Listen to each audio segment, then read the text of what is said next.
À la une de cette édition du journal, l'aéroport de Goma a été touché dans la nuit de vendredi à samedi dernier par 2 frappes rwandaises, confirment les FARDC. Il s'agissait des tirs de 2 drones d'attaque du pays voisin qui ont endommagé des avions civils. Mais loin de Kinshasa, à Addis Abeba, il s'est ouvert officiellement ce samedi le 37e sommet de l'Union africaine. En pleine séance, des Congolais ont dénoncé le génocide et la guerre d'agression dont est victime la RDC de la part du Rwanda. Vous le suivrez également en images dans ce journal. Et on parlera aussi de la mission d'information que mène Augustin Kabouya. L'informateur a consulté déjà la DIPRO de Constant Moutamba, le Nouvel Élan d'Adolphe Mouzito, la de R d'Henriette Ouamou et le LGD de Matata Pognon. Bonsoir à tous et bienvenue dans ce journal. La mise au point est faite par l'armée congolaise. 2 drones d'attaque rwandais ont violé l'espace aérien congolais et ont lancé plutôt des tirs en direction de l'aéroport de Goma. Les frappes ont touché des aéronefs civils. Il s'agit d'un énième bombardement enregistré sur le sol du Nord Kivu. On suit le porte-parole des FARDC dans la province. Nous avons tenu à vous informer que dans la nuit du vendredi 16 au samedi 17, à 2h du matin, heure locale, les drones d'attaque de l'armée rwandaise qui ont quitté bien évidemment les territoires rwandais ont violé les limites territoriales de la République démocratique du Congo et ont visé les aéronefs de forces armées de la République démocratique du Congo au regard bien évidemment des trajectoires suivies par les tirs de ces drones. Mais cependant, nous vous informons que les aéronefs des forces armées de la République démocratique du Congo n'ont pas été touchés, mais c'est plutôt les avions civils qui ont été non seulement touchés, mais aussi endommagés. Le 37e sommet des chefs d'État et de gouvernement de l'Union africaine s'est ouvert ce samedi à Addis Abeba. Parmi les gros dossiers à traiter figure celui des tensions liées au changement anticonstitutionnel, au putsch militaire, mais également aux conflits qui s'accentuent à travers le continent. Le chef de l'État, Félix Tshisekedi, qui a participé hier à un mini-sommet sur la RDC au cours duquel il a démontré comment le Rwanda déstabilise notre pays, y prend également part. Des dossiers lourds seront sur la table des discussions de la 37e conférence des chefs d'État et de gouvernement de l'Union africaine, dont les portes s'ouvrent ce samedi 17 février 2024 dans la capitale éthiopienne. Arrivé ce vendredi en début de soirée à Addis Abeba, le président de la République Félix Antoine Tshisekedi Tshilombo vient mener le plaidoyer en faveur de la paix dans son pays. Sans détour, le chef de l'État s'est immédiatement rendu dans la salle Julius Nyerere de l'Union africaine pour participer aux côtés de ses pairs à un mini-sommet sur la situation sécuritaire et humanitaire dans l'est de la RDC. Sur les 10 chefs d'État attendus, 6 ont répondu présents, notamment l'Angolais Joao Lourenço, organisateur de cette rencontre, les Congolais Félix Antoine Tshisekedi Tshilombo, les Kenyans William Ruto, le Rwandais Paul Kagame et le Sud-Africain Cyril Ramaphosa. Les autres chefs d'État se sont fait représenter. Dans son mot, Joao Lourenço, médiateur désigné pour renouer le dialogue entre la RDC et son agresseur le Rwanda, a fait remarquer que cette initiative est prise afin de relancer le processus de paix qui a connu un recul avec l'intensification des combats dans l'est de la République démocratique du Congo. L'objectif, a-t-il renchéri, est de réfléchir ensemble en vue d'obtenir un cessez-le-feu entre les forces armées de la République démocratique du Congo, les M23, et tenter un dialogue direct entre les chefs d'État de la RDC et du Rwanda. Après un huis clos, chaque parti s'est exprimé. Le président Félix Tshisekedi a dénoncé pour la énième fois l'agression documentée dont son pays fait l'objet, tout en exigeant les départs sans condition des terroristes du M23 des terres congolaises. La partie rwandaise, quant à elle, continue de nier son implication dans la crise sécuritaire en RDC. Et c'est sur ces entrefaites que les travaux de ces mini-sommets ont été suspendus ce vendredi. Le prochain round est annoncé ce samedi, toujours dans la capitale éthiopienne. Voilà, c'était un commentaire de la presse présidentielle sur le mini-sommet tenu hier sur la RDC. Et je le disais donc, le génocide en RDC et la guerre d'agression dont est victime la RDC de la part du Rwanda s'est aussi invité à l'ouverture ce samedi du sommet qui se tient à Addis Abeba, le sommet de l'Union africaine. Vous le voyez déjà en image, et des défenseurs des droits de l'homme congolais ont dénoncé en pleine session des travaux de l'Assemblée de l'Union africaine le silence de la part de la communauté continentale sur le mort en RDC. Ils ont fait notamment le gestuel de 2 doigts sur la tempe et une main sur la bouche. C'en est de trop cette fois-ci. Les femmes sont violées. La jeunesse l'annonce. Montrez-leur la paix, règle la paix.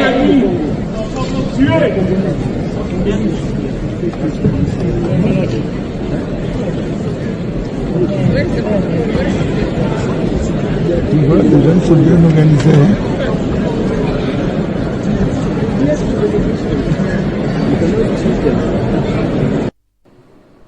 Et le point à présent sur la mission d'information en vue de la composition du gouvernement.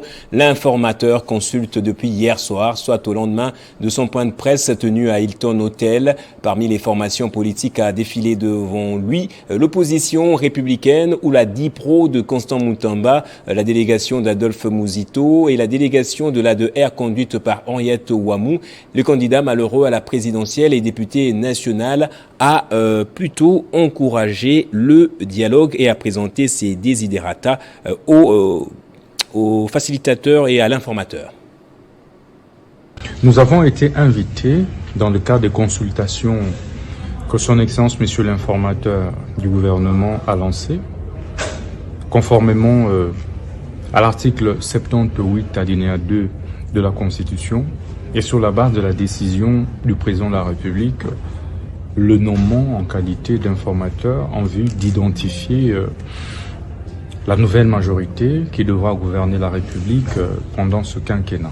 Lors de son discours d'investiture, son Excellence Monsieur le Président de la République, chef de l'État, avait émis le vœu de travailler avec toutes les forces politiques du pays, société civile, opposition ainsi que majorité. Ce en vue de faire face aux différents défis socio-économico-sécuritaires qui guettent, qui plombent la République. Et nous, en tant qu'opposants républicains, parce que nous sommes les députés de dialogue, les députés de compromis et non les députés d'obstruction et de blocage. C'est à ce titre que nous avons résolu de répondre positivement, favorablement à l'invitation de son Excellence, Monsieur l'informateur du gouvernement, je cite l'honorable Augustin Kabouya. Et à son tour aussi, le Nouvel Élan, le parti de l'ancien Premier ministre Adolphe Mouzito, qui depuis s'est montré moins hostile au pouvoir en place, a dit être prêt à rejoindre la majorité parlementaire. On écoute alors le secrétaire général du parti au sortir de l'audience. L'ancien Premier ministre Adolphe Mouzito, leader du parti politique Nouvel Élan, a répondu effectivement à l'invitation de l'informateur et les deux délégations ont eu un échange enrichissant.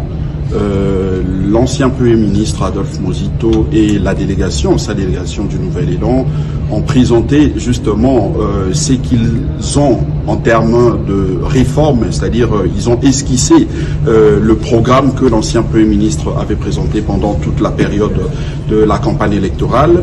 Et nous avions également suivi la présentation de la mission de l'informateur, et les deux partis plutôt se sont mis d'accord autour d'un certain nombre de points par rapport à la marche de la République, par rapport aux réformes que nous devons engager pour faire avancer la République. Et pour le reste, je crois que nous réservons la primeur à l'informateur puisque, comme vous le savez, selon l'article 78, il est appelé à présenter le rapport de sa mission au président de la République et nous pensons que lors de cet exercice, il va devoir décliner le contenu de tout ce qu'il va avoir auprès de chaque délégation qu'il est en train de recevoir. Non, je crois que, comme vous le savez si bien, c'est que c'est une mission qui est constitutionnelle.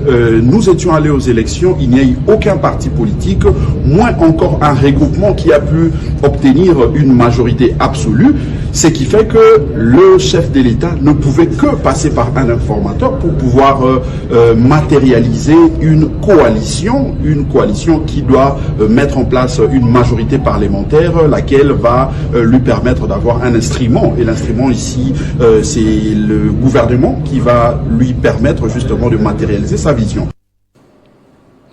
Et Matata Pogno et le LGD ont été aussi consultés ce samedi par l'informateur, lui qui est même pressenti comme le prochain formateur du gouvernement, l'opposant et allié pendant la campagne électorale de Moïse Katumbi. Mais très peu de choses ont filtré de cette audience.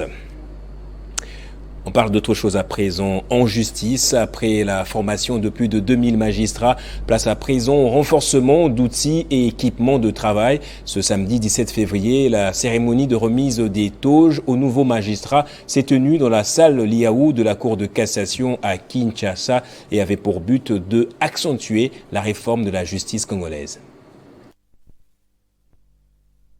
Cette cérémonie intervient 3 mois après la formation de 2500 magistrats de la promotion de 2023, baptisée État des droits. Ils ont été nouvellement nommés par le président de la République, Félix Antoine Tshisekedi, et affectés dans les différents parquets, cours et tribunaux de la République démocratique du Congo. C'est le président du Conseil supérieur de la magistrature, Dieudonné Kamuleta, qui a procédé à la remise des toges aux nouveaux magistrats en présence des membres du Conseil supérieur de la magistrature, du vice-ministre de la Justice, des membres du secrétariat permanent et d'autres personnalités importantes du pays. Le bureau du Conseil supérieur de la magistrature, que j'ai le privilège, honneur de diriger, soudé, s'est approprié la vision du chef de l'État. C'est la première fois que le bureau du Conseil supérieur de la magistrature le fait avec joie et avec fierté. Nous avons eu beaucoup d'occasions à partager. Ce que l'État attend de vous, c'est d'être des magistrats.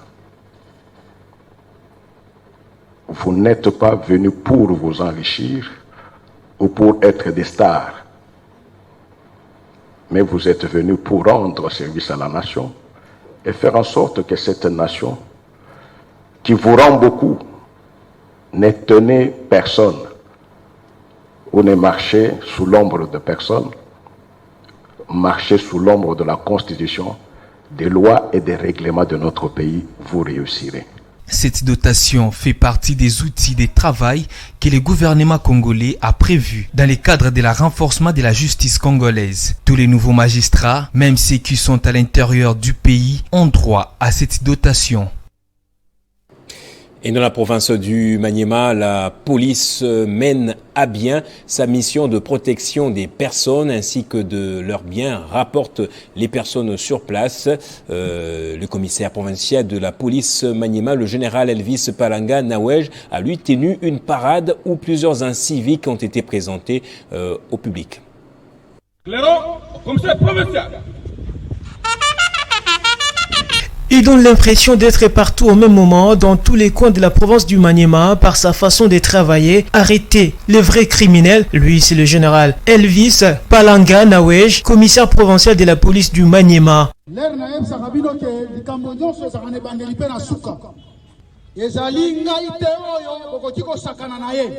Un jour, histoire. Nous assistons à une parade d'instruction des grandes unités de cette province.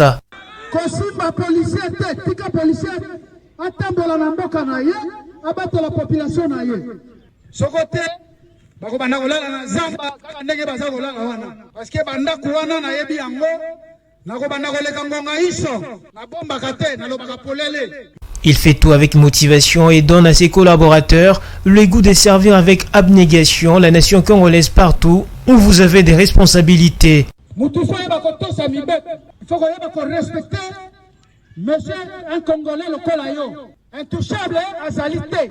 Rappel à la discipline, ordre et respect des consignes du travail, Elvis Palanga Nawej présente un groupe de bandits à main armée qui ont tué Patrick Olela, un paisible citoyen. Fini la récréation, monsieur.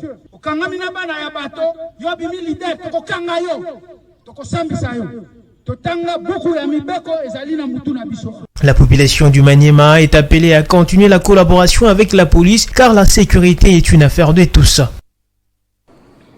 Et dans la province du Haut-Lomami, les travaux de la réhabilitation de la voirie urbaine évoluent normalement. Les administrés de cette contrée ont remercié la gouverneure de province Isabelle Mouchimbi Kalenga pour sa détermination, celle de redorer l'image de la province. C'est une détermination sans faille que s'est assigné le gouvernement provincial dirigé par Yumba Kalenga Mouchimbi Isabelle à travers le ministère des Infrastructures, chapeauté par Ndaïmoué Pougervais. Une détermination qui consiste à redorer l'image datant du chef-lieu de la province par une politique basée sur le palpable. Dans 19 mois, elle a réussi à canaliser les recettes locales, presque modiques, pour une ère nouvelle du chef-lieu de la province en arrachant le partenaire Niara basé à Kolwezi pour les travaux de 15 km de réhabilitation et modernisation de la voirie urbaine de Kamina. Après avoir attaqué l'avenue circulaire dans son ensemble, vient le tour de l'avenue Sendoué qui subit aussi la phase de désherbage avant la pose de la latérite. Travaux qui suscitent la réaction positive de la part des usagers. Le ministre des Infrastructures, Ndaïmoué Pougervais, a dans sa visite d'inspection appelé l'entreprise à pied d'œuvre à mettre le pied sur l'accélérateur afin d'étancher la soif des usagers. Kamina, chef-lieu du Haut-Lomami, était considéré comme une brousse il y a de cela des années. Aujourd'hui, avec la politique du gouvernement provincial, dirigé par Yumba Kalenga Mouchimbi, les sourires et les goûts de circuler sans embâche réjouit la population. De sa part, l'ingénieur à pied d'œuvre invite la population au calme, car il serait inutile de mettre les jugements négatifs avant la fin des travaux. Il souligne par la même occasion que l'amour de la province puisse caractériser chaque fils de cette partie du pays. Donnons le temps au temps, a-t-il conclu. Et à la Nogeco, son président national et autorité morale, Fabrice Lonkeke Isampembe, a procédé à la nomination de la nouvelle secrétaire générale, mais ainsi que de ses adjoints et des secrétaires exécutifs près du président national. Cela s'est passé à l'occasion des séances de formation de renforcement des capacités des membres et cadres de la Nogeco, partie membre de l'Union sacrée de la Nation.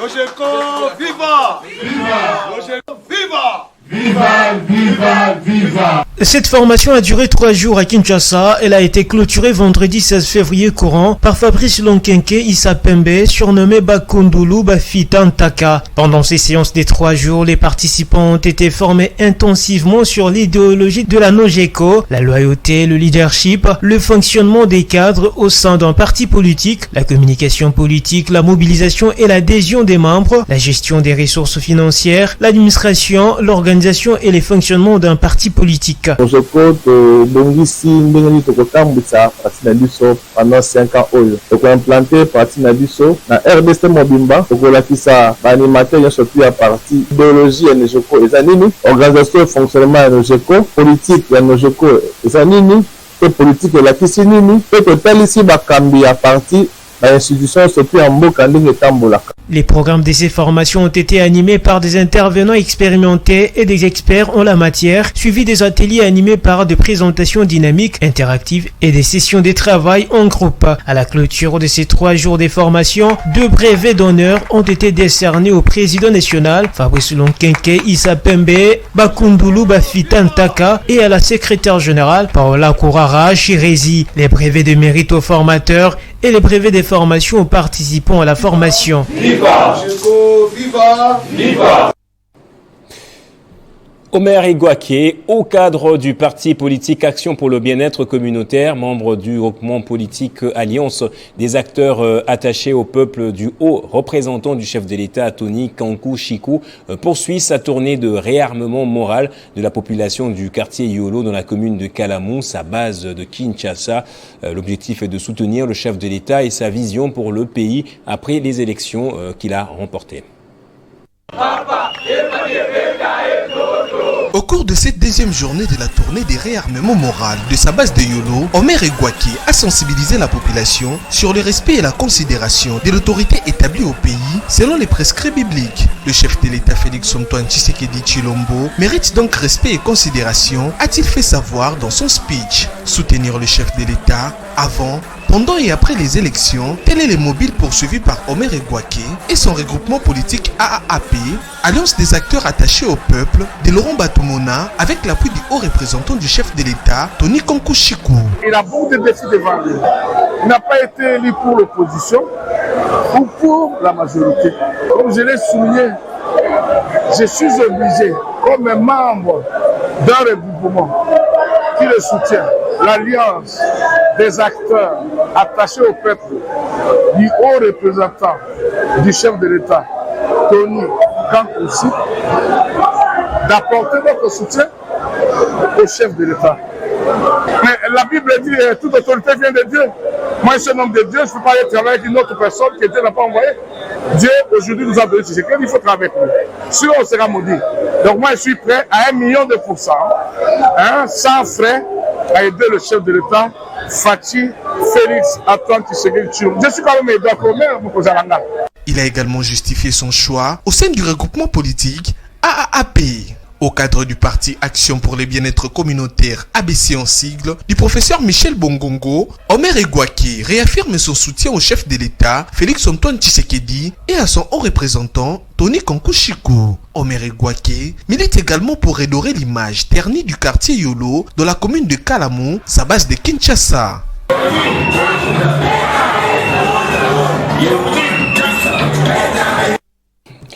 Et pour terminer, le parti lumumbiste unifié, le PALU, a organisé une matinée politique. Elle a été animée par le secrétaire général, le nouveau secrétaire général, chef du parti, Didier Mazenga Mukanzu, ce samedi. Cette première matinée politique tenue depuis la tenue du 3e congrès avait pour objectif de présenter officiellement le nouveau chef à la tête de cette formation politique, ainsi que la nouvelle feuille de route aux militantes et militants.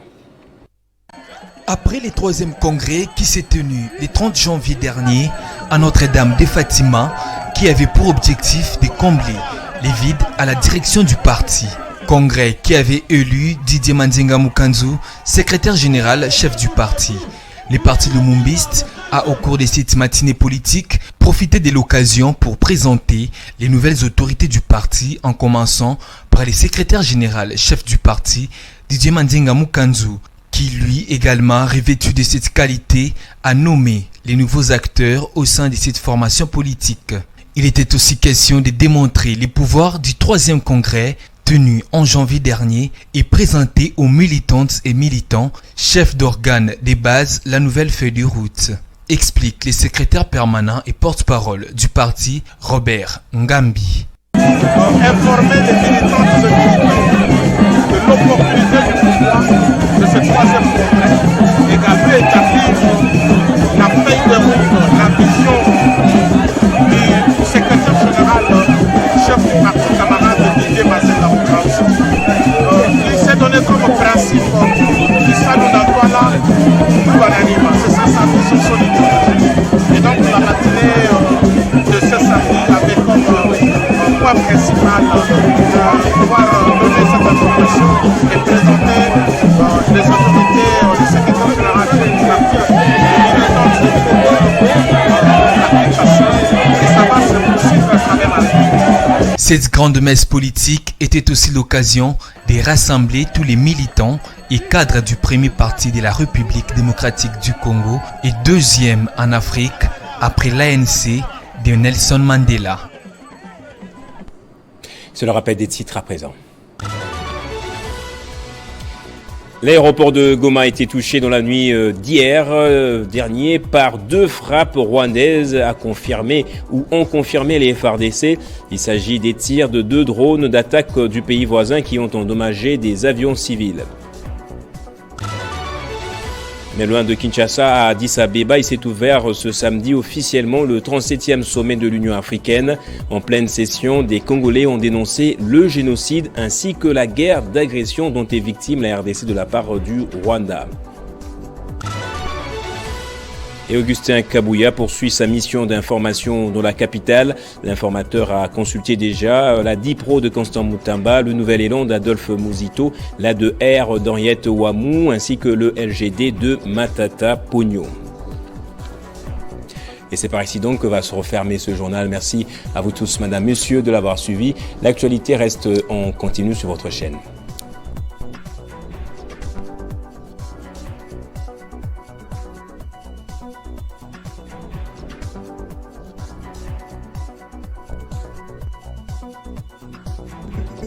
Retrouvez toute l'actualité en continu sur www.tele50.cd.